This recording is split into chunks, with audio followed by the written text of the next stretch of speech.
দেয়াল পত্রিকা প্রকাশ করার ক্ষেত্রে একদল শিক্ষার্থীকে দেখা যায় যে তারা এটাকে সুন্দর করার জন্য সারা রাত জাগে, এরপর সেটাকে বিভিন্ন ধরনের কালার করে, তারপর বিভিন্ন ছবি, যেই শিরোনামের অধীনে লেখাটি আছে ওই লেখার সাথে শিরোনামের সাথে মিল রেখে বিভিন্ন ছবি তৈরি করে ইত্যাদি। এটাকে গোছানোর জন্য, সাজানোর জন্য অনেক সময় নষ্ট করে। দেখা যায় প্রায় অনেক জায়গায় 1 মাসের মতো একদল শিক্ষার্থী এই দেয়াল পত্রিকার পেছনে তারা সময় ব্যয় করে। মূল পড়াশোনাও বাদ দিয়ে দেয়, ক্লাসে অনেকে অংশগ্রহণ করে না, বা ক্লাসে অংশগ্রহণ করলেও তারা কিন্তু দার্সের সবকগুলো শিখতে পারে না। এটা কিন্তু চরম একটি ভুল।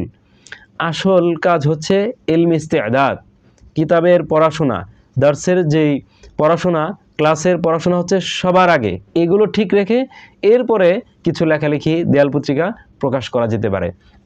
তো সেক্ষেত্রে অবশ্যই আমরা যারা উস্তাদ আছি শিক্ষার্থীদেরকে একটা টাইম আমরা ঠিক করে দিব যে এই টাইম থেকে এই টাইম পর্যন্ত শুধুমাত্র দেয়াল পত্রিকার কাজ করা হবে। সারাদিন যেন কাজ না হয়, সারা রাত করার দরকার নেই। 2 ঘন্টা বা 1 ঘন্টা, বিকেলবেলা আসর থেকে মাগরিব পর্যন্ত একটা টাইম, আবার রাত 10টা থেকে 11টা পর্যন্ত 1 ঘন্টা। এভাবে যদি নিয়মিত কাজ করা যায় তাহলেই কিন্তু এনাফ, যথেষ্ট।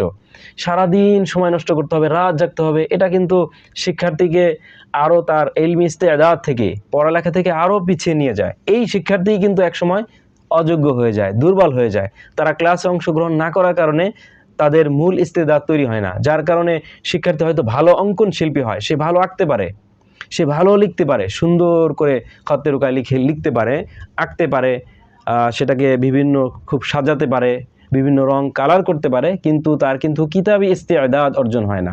আমাদের মূল উদ্দেশ্য তো কিতাবি ইস্তেদাদ অর্জন করা। তো এই জন্য শিক্ষার্থীদেরকে এই বিষয়ে খুব খেয়াল করতে হবে।